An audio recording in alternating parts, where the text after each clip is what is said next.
Welcome to the third video lecture for Chapter 4. So now we're going to start getting into some of the medications that are psychoactive, meaning that they have an effect on the brain and the brain chemistry. So now that we've discussed neurotransmitters, today we're discussing the drugs that affect neurotransmitter systems. The first are antipsychotic medications. So chlorpromazine, probably better known as Thorazine, was the first antipsychotic medication, and like so many other psychoactive medications, it was actually discovered by chance. It was developed as an antihistamine, believe it or not, but it was also shown to reduce symptoms of schizophrenia.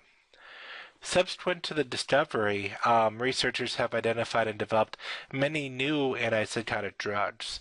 They have revolutionized the treatment of individuals with schizophrenia because the medications have a strong effect on the positive symptoms of schizophrenia.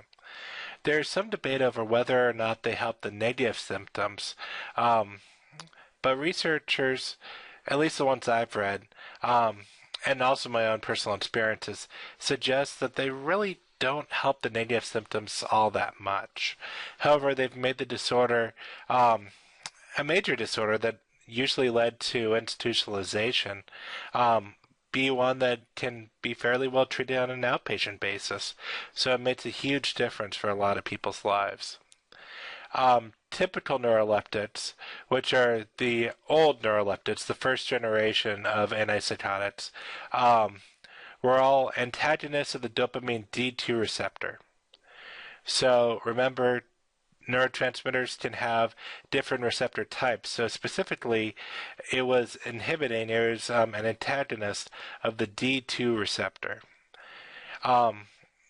Again, however, while this helped with the positive symptoms, it really didn't do anything for the negative symptoms, and they also had major side effects. Probably the best known one is tardive dyskinesia, which led to a lot of involuntary movements, especially of the face and neck and those regions, mouth a lot. So that's something you really have to watch out for. You actually still have to watch out for it, some with the atypicals, the second generation, but with the first generation, you really had to watch out for it. In the 1990s, atypical antipsychotics came onto the scene, with the primary action being blocking serotonin receptors. However, the book doesn't talk about it quite as much, but they still do target D2 receptors as well, so I want to make that clear, because the books made it, again, sounds like it doesn't, but they do. They just target the serotonin more, and they don't target the D2 receptors as strongly as the typical antipsychotics do in order to help reduce the symptoms. So as I mentioned, many of the atypicals will have an effect on serotonin in order to try to reduce some of the negative symptoms, though again the literature is mixed and I'm really skeptical on this. This is just an old ad for Thorazine. I think some of these old ads are interesting. But you can see the way that really mental illness was marginalized back when this medication first came out, and thankfully the stigma has really been reduced and improved since then. MAOIs. MAOIs are actually the oldest antidepressants, and they block monoamine oxidase. So again, monoamine oxidase is an enzyme that breaks down monoamines at the synapses. So once something like serotonin or any monoamine is released, it breaks it down so it doesn't continue in having an effect. So if you block this enzyme, it means those monoamines can be active longer and have more of an effect. So that's how it increases the effect of serotonin and the other monoamines, is by having them be in the synapse longer. However, there are several significant side effects. The most notable is what we call the wine and cheese effect. Fermented foods often contain tyramine, which causes a hypertensive crisis if these foods are eaten while taking an MAOI. Now, it's debated how big of a problem this is. People will say that this is a big problem and that these are closely related. Others will say not as much. But still, it's something you have to be careful of. And because of that, people on MAOIs are typically on a very strict diet. You also have the tricyclics. Tricyclics, I think for some reason people think they're not effective because they're the old generation, but they're very effective. They actually are considered by many to be the gold standard as far as just efficacy. As far as just treating the depression, they're better than the current medications we have.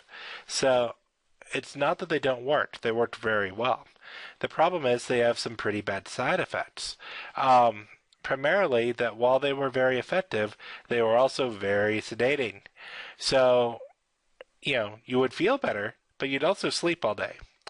And that's not good. That's not helpful for making a more productive person.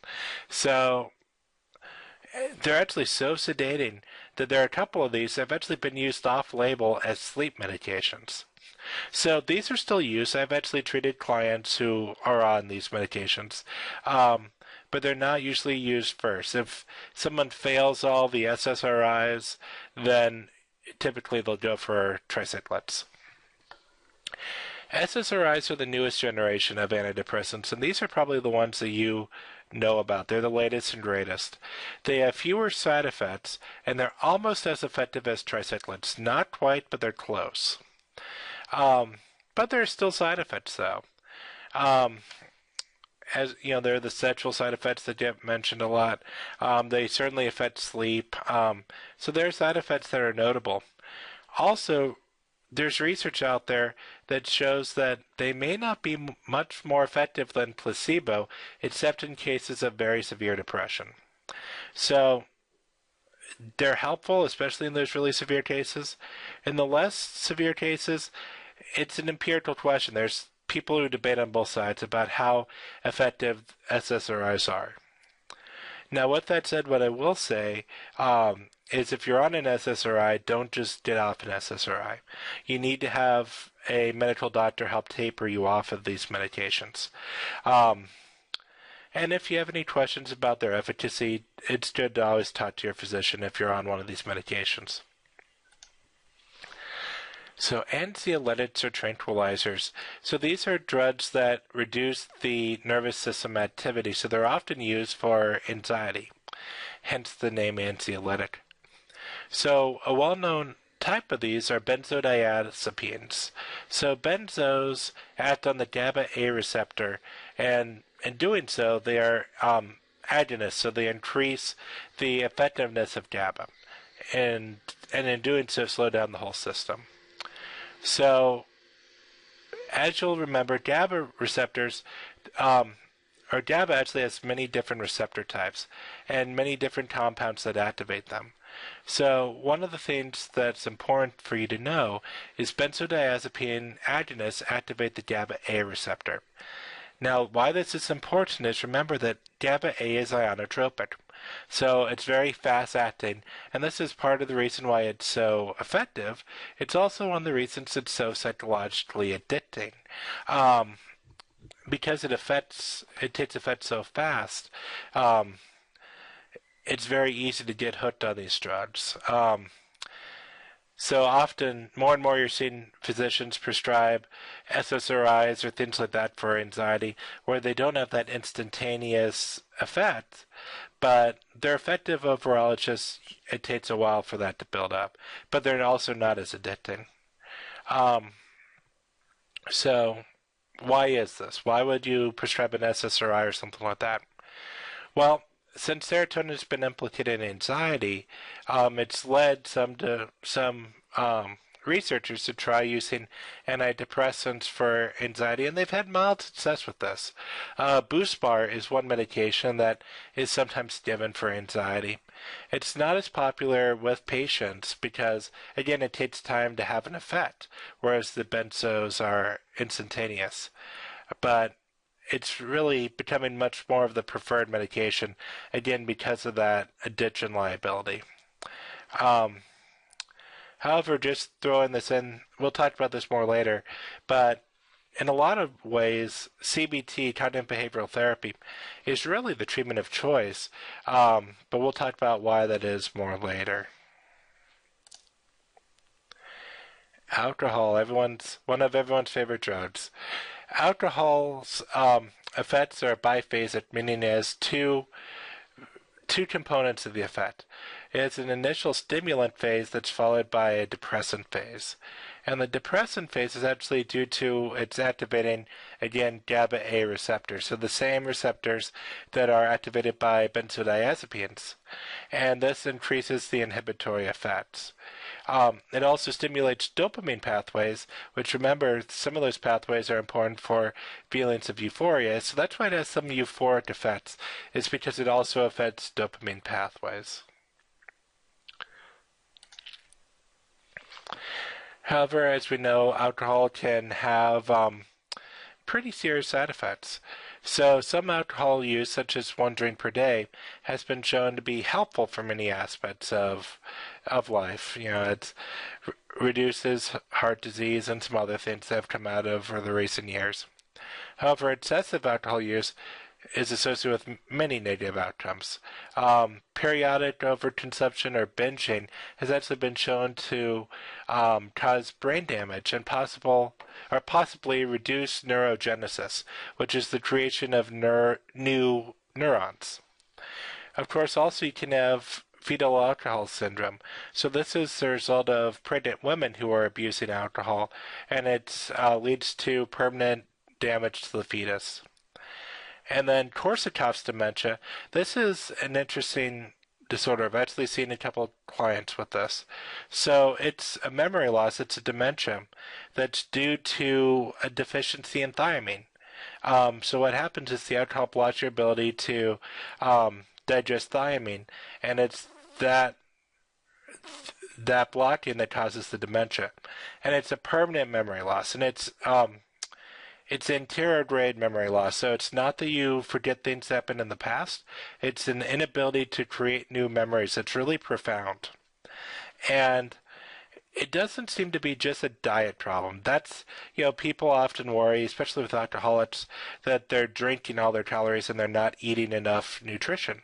So one of the things that was tried with thiamine is they actually put thiamine in alcohol to see if that led to a reduction in this problem, and it doesn't, because it blocks the absorption of it. So that's another thing you have to really watch for if you have someone who has long-term serious alcohol use problems, is Korsakoff's dementia could develop. Opium, which is extracted from the poppy flower's seed pods, is a very powerful analgesic. So opioid receptors are found in the limbic and hypothalamic areas of the brain, and they're especially dense in the locus coeruleus and in the gray matter that's near the brainstem, which is, in case you're curious, called the periodactyl gray. It's thought that this area is where a lot of the pain-killing effects occur, which is why I mention it. And one of the reasons is there's research showing that if you inject morphine into this area, it reduces pain perception. Like many other medications, its discovery actually came by accident first. And then later, we found the endogenous chemical. So let me take a step back. For almost any medication that you see, as far as we know for any medication you see, it has a receptor in the brain because there's a natural similar chemical that is naturally occurring in the brain. So what happens a lot of times, and this is one of them, is we first find this substance that has an effect in the brain, and then we later figure out what chemical in the brain is naturally causing a similar effect. That's exactly what happened here. We first found the effect of opium on the brain, and then later we found the endogenous chemical. So there are actually two endogenous peptide neurotransmitters that appear to bind to opioid receptors, and they're called enkephalins. I probably mispronounced that. It's ENKELPHALINS. So we'll call that Stimulants. Pronunciation's never been my strength, so forgive me for that. But you won't need to know the name anyway. So further research then led to the discovery of endorphins, which are typically released during exercise, excitement, pain, consumption of spicy foods, love, and orgasm. They resemble the effects of opioids in many ways, producing analgesia, and also feelings of well-being. I have to make a little fun of my home state of Colorado, the highest state of them all, on this one. Marijuana is derived from the cannabis plant, and it's typically administered through smoking, though it can also be made into foods. And the effects of marijuana vary significantly across people, but most experience relaxation and mood alterations, though some will also have paranoid feelings and hallucinations. Overall, adolescents who use marijuana are more likely to develop schizophrenia in adulthood, though it's not really clear why that is. There's some research that suggests that those who develop schizophrenia have a genetic abnormality, so it may not be completely due to the marijuana use. Cannabinoid receptors are concentrated in the substantia nigra, hippocampus, and the cerebellar cortex, and also in the cerebral cortex as well. And as with many other drugs, this is one where after we found the effects of cannabis, then we found the endogenous compound, the endocannabinoids. So this is another one where we first found the chemical, saw it had an effect in the brain, and then we're like, okay, what's the endogenous compound? And then we found that subsequently. Stimulants such as caffeine, cocaine, amphetamine, and nicotine all increase excitatory synaptic potentials by either stimulating excitatory neurotransmitters, such as glutamate, or blocking inhibitory processes. Perhaps the best example is Ritalin, which actually reduces the reuptake of dopamine and norepinephrine. So as you guys likely know, Ritalin is typically used in ADHD. Anyone know why? We'll talk about that momentarily. It's also occasionally used off-label as an adjunctive therapy, an additional therapy with antidepressants. And the thought is that, let me talk about antidepressants first, and then we'll go back to ADHD. With antidepressants, of course, especially the SSRIs, it takes a while for them to kick in. It takes several weeks before you start seeing any effect. So what some psychiatrists have started dabbling in is giving Ritalin or a different stimulant for the first couple of weeks, so to try to get you a pick-me-up on mood and activity first, and then later on, once the antidepressant starts showing an effect, tapering off the Ritalin or off the stimulant. Not a lot of research on this, but it's an interesting use. It's one that deserves more research. For ADHD, the thought is, and there are many different theories on ADHD. This is just one that I always kind of liked. So people often wonder, when you have a child or you have an adult who is hyperactive, why on God's green earth would you give them a stimulant? This makes no sense. Well, the thought is that people need a certain level of stimulation in order to kind of be at their happy place. And for a person without ADHD, when we're in class or when we're working, a lot of times we're roughly around at our happy place. Now, for people with ADHD, the thought would be that they actually need more stimulation to be at that happy place. So they'll be in class and they won't be getting enough stimulation, so they'll be focusing on other things. They'll be looking at the window, just doing other activities to try to build up until they're at that ideal level of stimulation. So the thought with giving a stimulant is you give some stimulation just from that stimulant, which gets them closer to where they need to be, and then the stimulation provided by work or class or whatever it is they're doing gets them up to their happy place. So it's to get to that same place where they're comfortable and they're not seeking out additional stimulation. Nicotine. Nicotine has a lot of effects. The effects are pleasurable, usually, and its actions on the nicotinic acetylcholine receptors are thought to actually improve some cognitive functioning. So there are actually some benefits to nicotine. Of course, there are many significant health costs that are substantial. So the biggest one, of course, is the association with cancers and things like that. So what does nicotine do? Well, again, it's a stimulant. So it increases heart rate, blood pressure, bowel activity, a lot of things throughout the body. And also it acts as an agonist on nicotinic acetylcholine receptors. Again, that's part of the reason why those receptors are called nicotinic. And especially has this in the VTA, the ventral tegmental area. We see is where it really seems to have an effect. Cocaine. So leaves from the coca shrub alleviate hunger, promote endurance, and also enhance one's perception of well-being. They're also the precursor to cocaine, a highly addictive stimulant. So cocaine was first isolated in the mid-1800s, and it was a common part of many treatments, and even used in beverages such as Coca-Cola, of course. It was desirable for its stimulant qualities, but also is used as a local anesthetic. Cocaine is often snorted, though crack is often smoked. Both of these methods are very quick as far as their effect, but smoking's a little faster than snorting, which makes it a little bit more addictive. I take that back. It's quite a bit more addictive. Cocaine acts like many other stimulants by blocking monoamine transporters. So essentially, especially those for dopamine.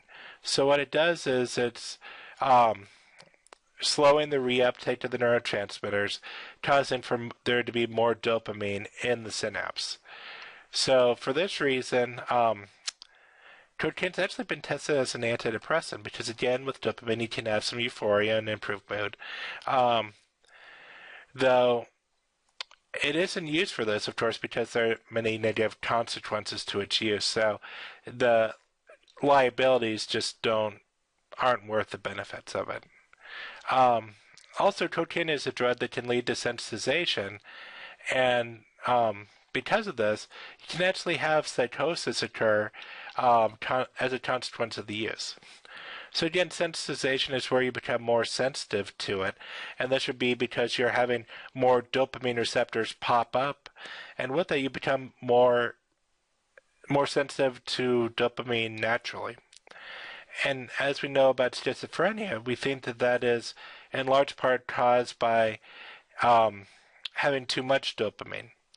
So you can it's thought, create a psychotic event just by using this because it causes that sensitization. Withdrawal from cocaine is really rough, like with many other substances, but because again the effects are the opposite of the drug. So it leads to a lot of depression, lack of enjoyment in anything in one's life.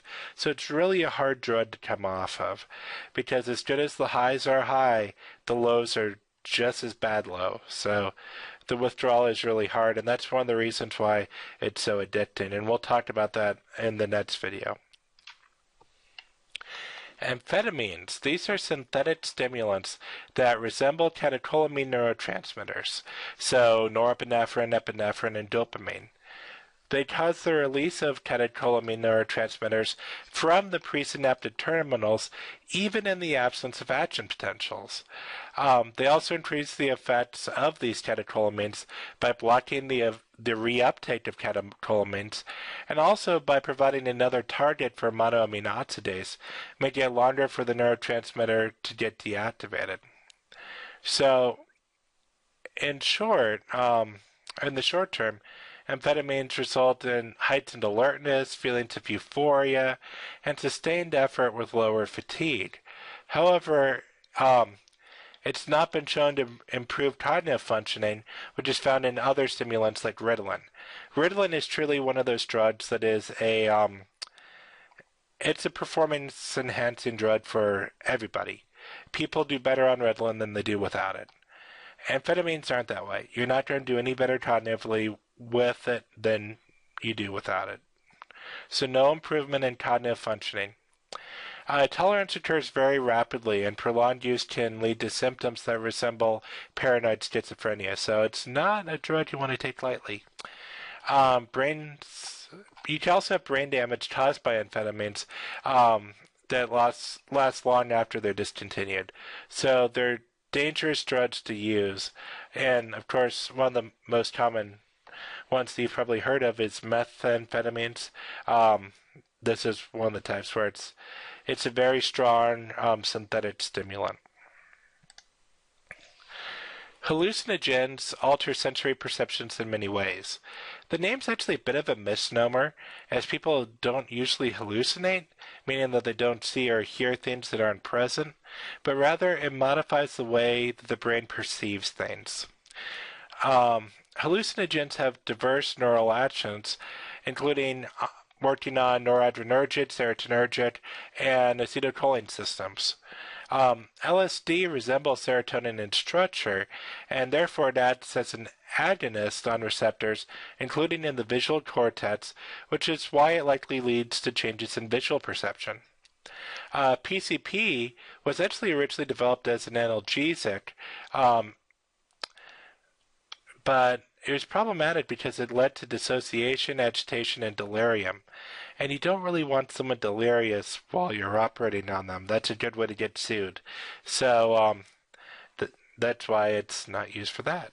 And then ecstasy increases the release of serotonin in the brain and results in changes in dopamine levels as well. It usually results in positive emotions, empathy, euphoria, well-being, and colorful visual perceptions, though it's not fully understood why that happens. And MDMA has been associated with widespread neuronal death of serotonin neurons, which results in memory problems and depression. And lastly, all joking aside, don't do drugs. It's not a good idea. But, just going back to that old commercial that you guys probably don't even remember, with this is your brain on drugs. Just had to insert a little humor on this heavy topic. But don't do drugs.